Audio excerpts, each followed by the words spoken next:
नमस्ते बच्चों। 9वीं कक्षा के सभी छात्र और छात्राओं को मैं महेश डी पतंगे अपने हिंदी कक्षा में इस ऑनलाइन क्लासेस में आप सभी का हार्दिक स्वागत करता हूं। बच्चों, आज हम 9वीं कक्षा में तीसरा पाठ जिसका शीर्षक है स्वामी विवेकानंद। नाम सुनते ही हम उनको नतमस्तक होने की प्रेरणा मिलती है। ऐसे व्यक्तित्व पाने वाले स्वामी विवेकानंद जी का जीवन का परिचय पाना हमारे लिए और आपके लिए सौभाग्य की बात है। तो यहाँ पर इस पाठ को जीवनी कहा गया बच्चों। जीवनी यानी किसी महान पुरुष के जीवन यात्रा का एक अनुभव और जीवन घटनाओं का एक सार, जिसे एक किताब में लिखा रहता है, उसे क्या कहते हैं? जीवनी कहते हैं, या उसे आप बायोग्राफी भी कहा जा सकता है। तो ऐसे महान व्यक्ति की जीवनी को हम पढ़ेंगे, जिसे लिखा है लेखक डॉक्टर जगदीश चंद्र। लेखक कौन है बच्चों? डॉक्टर जगदीश चंद्र। ये भाग 1 में हम आज क्या पढ़ने वाले हैं इसके बारे में जानेंगे। भाग 1 में पाठ का आशय देखेंगे। जैसे प्रत्येक पाठ पढ़ने से हमें एक उद्देश्य प्राप्त होता है, लेखक का एक उद्देश्य होता है। क्या उद्देश्य है यह हम इस पाठ में जानेंगे। लेखक का संपूर्ण परिचय, और तीसरे बिंदु पर पाठ के कठिन शब्दार्थ, जिसके आधार पर आपको पाठ अच्छे तरह से समझ में और पढ़ने में आ सकता है। इसके अलावा पाठ का सारांश यहाँ पर पढ़ना है। बच्चों, स्वामी विवेकानंद का जीवन एक ऐसा है जैसे मैं उनके बारे में कुछ कहूं तो सूरज को दिया बताए जैसा होता है। तो उनके जीवन के बारे में कितना भी कहे वो बहुत कम है।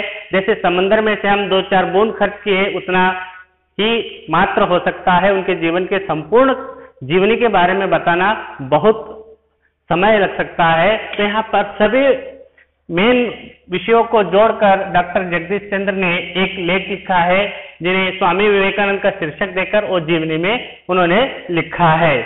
बच्चों, भारत एक ऐसा देश है जहां समाज और देश धर्म के रक्षा के लिए प्राचीन काल से लेकर आधुनिक काल तक के भारत के इतिहास में अनेक महान पुरुष और महान विभूतियों का जन्म इस भारत देश में हुआ है। हम देखते हैं प्राचीन काल से अनेक महान पुरुषों का जन्मभूमि भारत है। उसमें अनेक महान विभूतियों को जन्म देने वाली भारत माता है। ऐसे ही महान पुरुषों में से एक है स्वामी विवेकानंद जी।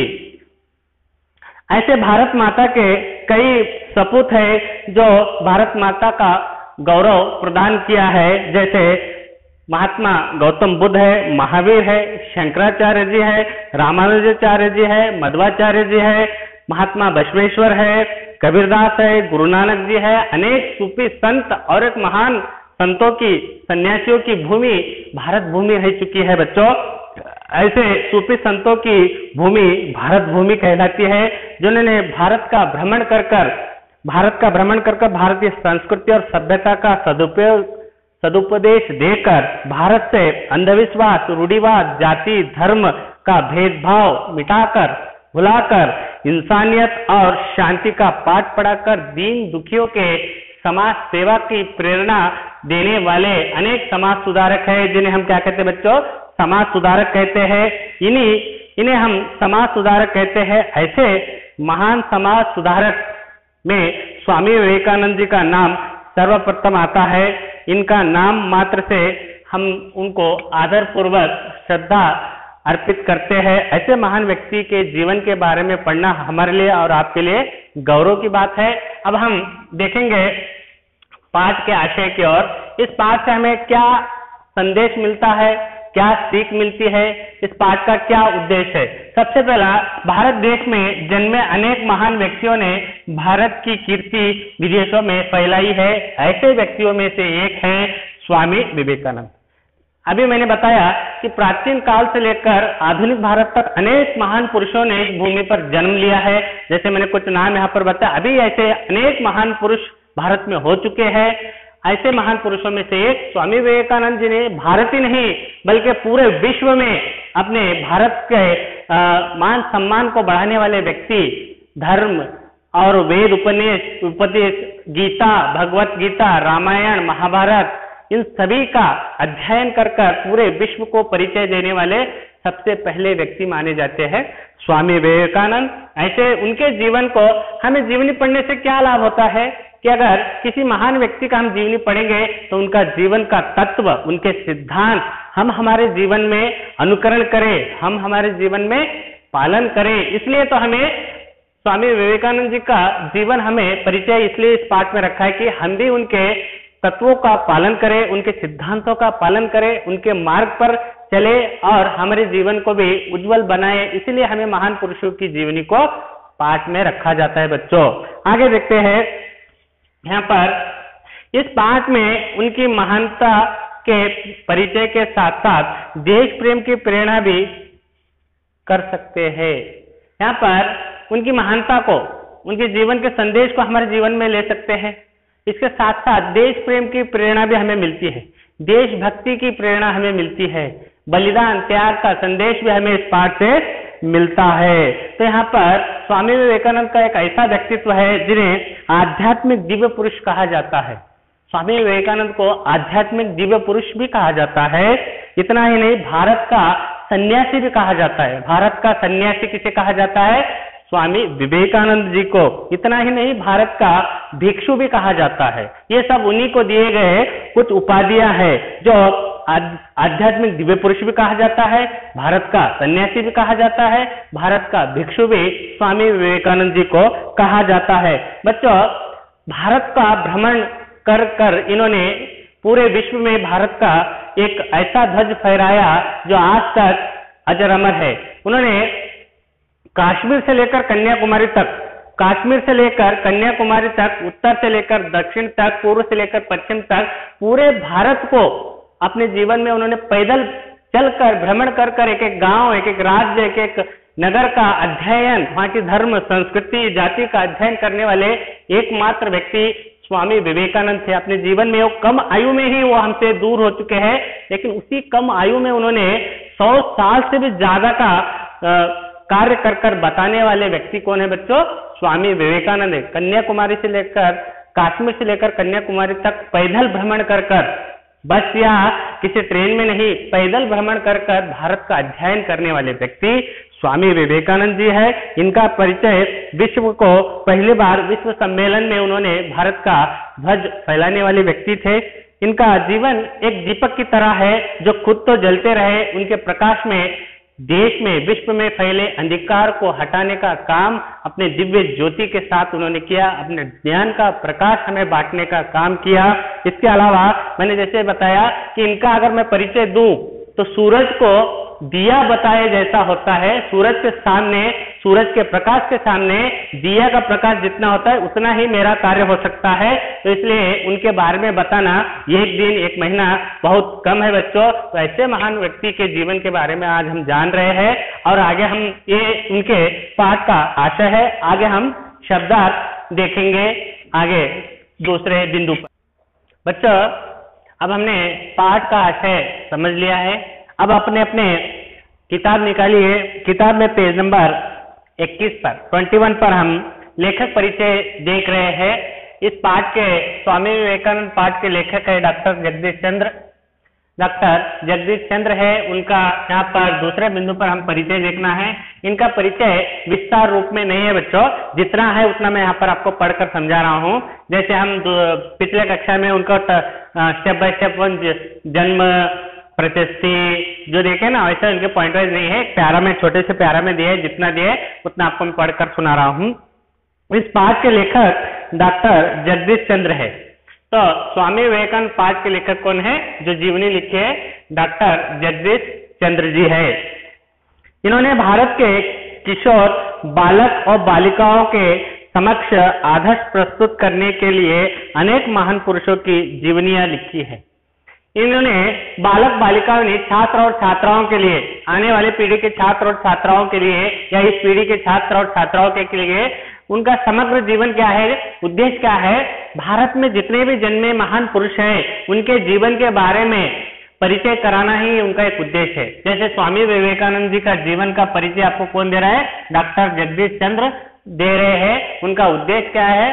भारत में जन्मे जितने भी महान पुरुष हैं उनके जीवनी बायोग्राफी लिखकर आपके सामने प्रस्तुत करने का उद्देश्य कि उनके सिद्धांत, नियम, तत्वों को, आदर्शों को आप अपने जीवन में पालन कर आप भी कुछ बने, ऐसा उनका उद्देश्य है। तो आइए इनका लेखक परिचय इतना ही है बच्चों। हम अब आगे पाठ के कठिन शब्दार्थ की ओर चलते हैं, जो तीसरा बिंदु है, तीसरा पॉइंट है पाठ के कठिन शब्दार्थ। आप किताब निकालिए मेरे साथ, आप भी थोड़ा सा देख लेंगे तो वहां पर आपको भी शब्दार्थ समझ में आएंगे। पेज नंबर 21 पर पढ़ा रहा हूं मैं। घराना का मतलब होता है बच्चों कुल। घराना का मतलब कुल, वंश। जैसे घराना परंपरा से चली हुई रहती है उसे घराना या वंश कहा जाता है। ठीक है बच्चों। भ्रमण करना, भ्रमण करना का मतलब घूमना। पूरे भारत में स्वामी विवेकानंद ने भ्रमण किया है, पूरे भारत में स्वामी विवेकानंद ने घूमना। यहाँ पर प्रतिष्ठित, प्रतिष्ठित का मतलब होता है प्रसिद्ध, यानी प्रसिद्ध का। धर्मपरायण, धर्मपरायण यानी धर्म का पालन करने वाला। जो इंसान धर्म का पालन करता है उसे हम क्या कहते हैं? धर्मपरायण। वह व्यक्ति धर्मपरायण है, वह महिला धर्मपरायण है, यानी धर्म का अपने जीवन में पालन कर कर चलने वालों को हम क्या कहते हैं? धर्मपरायण। सुडौल, सुडौल का मतलब होता है बच्चों, यहाँ पर सुडौल का मतलब दिया है सुंदर आकार वाला, यानी देह की रचना, सुंदरता होनी या सुंदर दिखना, उसको क्या कहते हैं हम? सुडौल, यानी सुंदर आकार वाला व्यक्ति जो भी हो। रुचि, रुचि का मतलब आसक्ति। रुचि का मतलब क्या होता है बच्चों? आसक्ति। यहाँ पर आपकी समझो आप जिस विषय में आसक्ति रखते हैं, ज्यादा से ज्यादा विशेष ज्ञान रखते हैं, उसे हम क्या कहते हैं? आसक्ति कहते हैं। यहाँ पर व्याख्यान, व्याख्यान का मतलब होता है भाषण, स्पीच जिसे कहते हैं हम। व्याख्यान किसी विषय पर गहन चिंतन कर कर भाषण देना, उसे क्या कहते हैं हम? स्पीच। आदान प्रदान, आदान प्रदान का मतलब होता है लेन देन। आदान प्रदान यानी पैसों का भी लेन देन हो सकता है, विचारों का भी लेन देन हो सकता है। हम कोई सभा बुलाते हैं तो सबके विचार, हमारे विचार व्यक्त करते हैं, वो उनके विचार व्यक्त करते हैं, यानी विचारों का लेन देन, पैसों का लेन देन नहीं, विचारों का, अच्छे विषयों का लेन देन। जिज्ञासा, जिज्ञासा का मतलब होता है जानने की इच्छा, जानने की इच्छा। अगर हमें कोई बात अच्छी लगती है तो उसके बारे में हम ज्यादा से ज्यादा जानना चाहते हैं, उसे हम क्या कहते हैं? जिज्ञासा। तत्वज्ञान, तत्वज्ञान का मतलब होता है ब्रह्म ज्ञान। तत्वज्ञान का मतलब बच्चों ब्रह्म ज्ञान। श्वेतागण, श्वेतागण, श्रोतागण यानी सुनने वालों का समूह। अब मैं पढ़ा रहा हूं, मैं पढ़ाने वाला हो गया, आप बैठकर घर में सुन रहे हैं तो आप सुनने वाले हो गए। मैं पढ़ाने वाला, बोलने वाला हो गया, आप लोग सुनने वाले यानी श्रोतागण आप हो गए। मुग्ध, मुग्ध यानी मोहित करना, मुग्ध यानी मोहित करना, मन मोह लेना। मर्म, मर्म का मतलब होता है बच्चों भेद या रहस्य। मर्म का मतलब भेद या रहस्य होता है। जताना, जताना का मतलब बताना, कुछ बात किसी को बताते ना, उसे क्या कहते हैं? बताना। ललकार, ललकार का मतलब चुनौती या अंग्रेजी में से क्या कहते हैं? चैलेंज। चुनौती, हम किसी को ललकारते हैं ना, ललकार, किसी अच्छे विषय के लिए ललकार, झगड़ने के लिए ललकार नहीं, किसी अच्छे विषय के लिए ललकारना। परलोक, परलोक सिधारना, परलोक सिधारना का मतलब होता है बच्चों मरना, निधन होना या देहांत होना या गुजर जाना अर्थ होता है। तो हमने यहाँ पर स्वामी विवेकानंद जीवनी में भाग 1 में हमने अब तक आशय देखा और कठिन लेखक परिचय और पाठ के कठिन शब्दार्थों को भी जान लिया है। अब पाठ के सारांश की ओर बढ़ते हैं, पाठ के सारांश की ओर बढ़ेंगे। और बच्चों अब स्वामी विवेकानंद पाठ के सारांश की ओर बढ़ते हैं, कहानी की ओर बढ़ते हैं। आप सभी अपने बुक निकालिए, पेज नंबर 19 पर मैं पढ़ने जा रहा हूँ, आप भी वहाँ पर ध्यान दीजिए। तो ऐसे महान व्यक्ति के बारे में हम पढ़ रहे हैं, तो हम पढ़ने से पहले इनके जीवन तत्वों को हम हमारे जीवन में जरूर अपनाएंगे बोलकर आशा करते हुए इनके पाठ की ओर बढ़ते हैं। भारत के इतिहास में स्वामी विवेकानंद का नाम अमर है। भारत के इतिहास में, भारत के हिस्ट्री में स्वामी विवेकानंद जी का नाम क्या है बच्चों? अमर है। अमर शब्द का अर्थ मैंने पिछले कक्षा में बता चुका हूं, अमर किन्हें कहते हैं? जो व्यक्ति अपने जीवन अवधि में श्रेष्ठ कर्मों से, श्रेष्ठ सेवाओं से हमसे दूर होने के बाद भी, हमसे बिछड़ने के बाद भी हम उन्हें हमारे जीवन में याद करते हैं, उन लोगों को हम अमर कहते हैं, जो कभी हमसे दूर नहीं होते, वो सदा हमारे हृदय में वास करते हैं, ऐसे लोगों को हम अमर कहते हैं। तो उन्हीं भारत के अमर व्यक्तियों में, उन्हीं भारत के चिरंजीवी व्यक्तियों में आने वाले व्यक्ति कौन है? स्वामी विवेकानंद जी। ऐसे व्यक्ति जो हमारे लिए इस दुनिया में सदा के लिए अमर रहे हैं, अमर है। स्वामी विवेकानंद जी का नाम इतिहास में अमर हो चुका है। इस वीर सन्यासी ने देश विदेश में भ्रमण कर भारतीय धर्म और दर्शन का प्रसार किया तथा समाज सेवा का नया मार्ग दिखाया। इस सन्यासी ने, जो जीवन भर ब्रह्मचर्य पालन करने वाले व्यक्ति को हम क्या कहते हैं? सन्यासी कहते हैं, संत कहते हैं, साधु कहते हैं। जीवन भर ब्रह्मचर्य का पालन करने वाले व्यक्ति कौन थे? स्वामी विवेकानंद जी। उन्हें हम भारत का सन्यासी भी कहकर बुलाते हैं।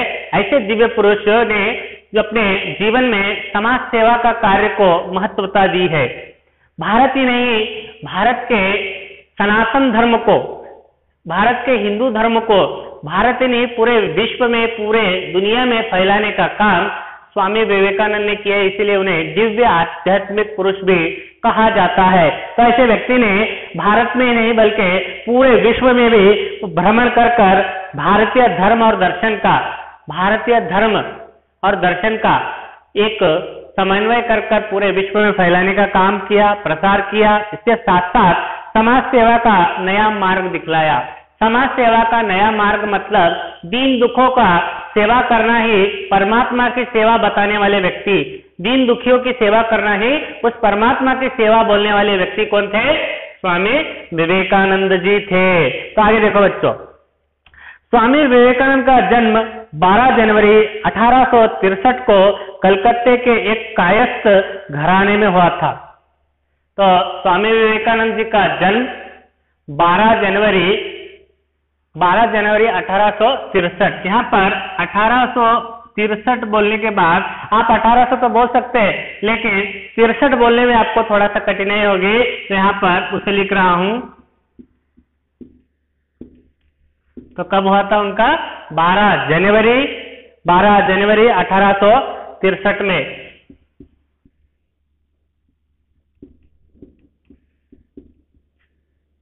जनवरी 1863 में इनका जन्म कहाँ होता है? कलकत्ते के एक कायस्थ घराने में। कलकत्ते के एक कायस्थ घराना मतलब श्रेष्ठ प्रतिष्ठित घराना। कायस्थ का मतलब होता है श्रेष्ठ या प्रतिष्ठित घराना। घराना का मतलब होता है कुल या वंश।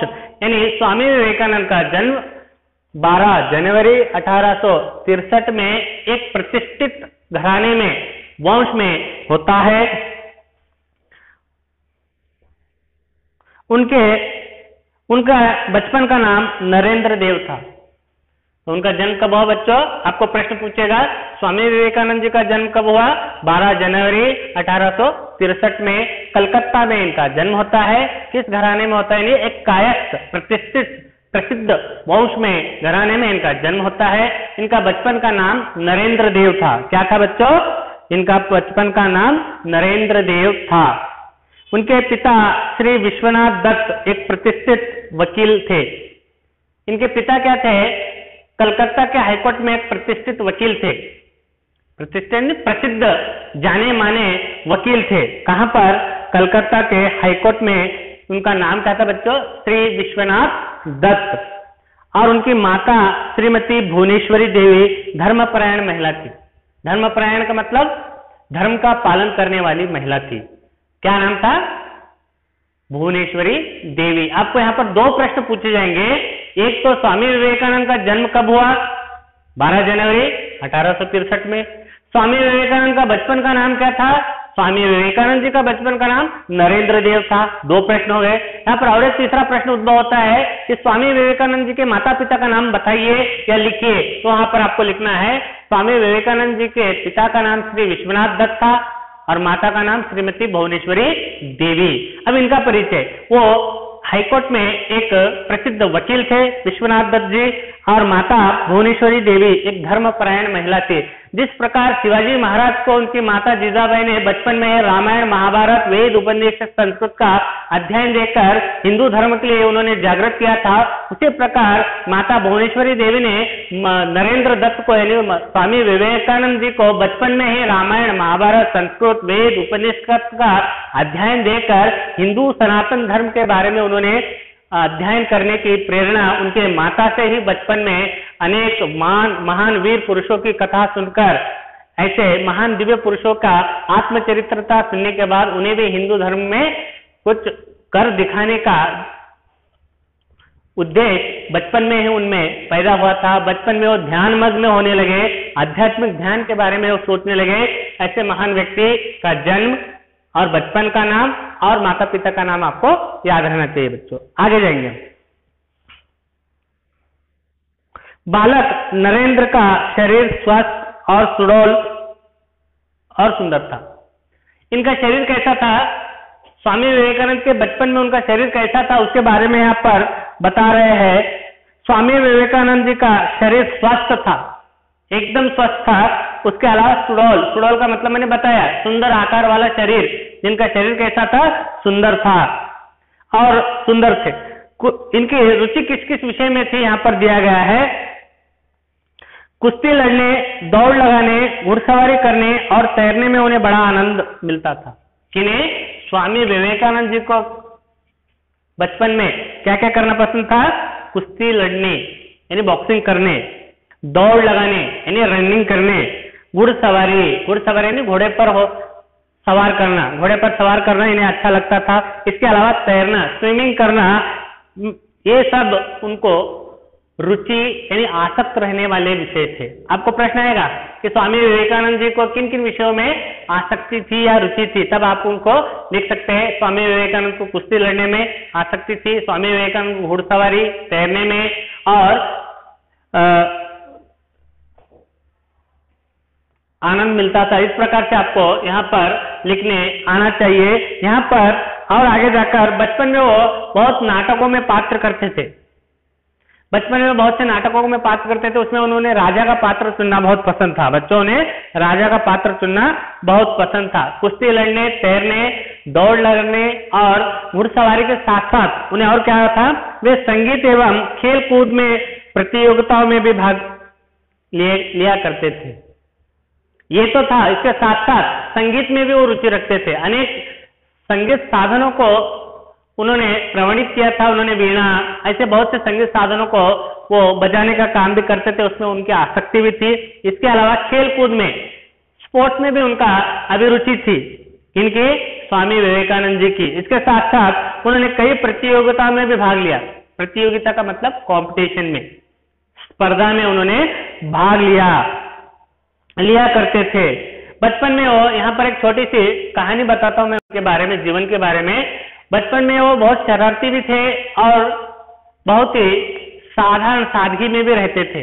एक बार उनके घर में उनके पिता जो भी आए उनके घर में खाली हाथ नहीं जाता था। विश्वनाथ दत्त जी अपने जितना होता था उतना दान करने का काम करते थे।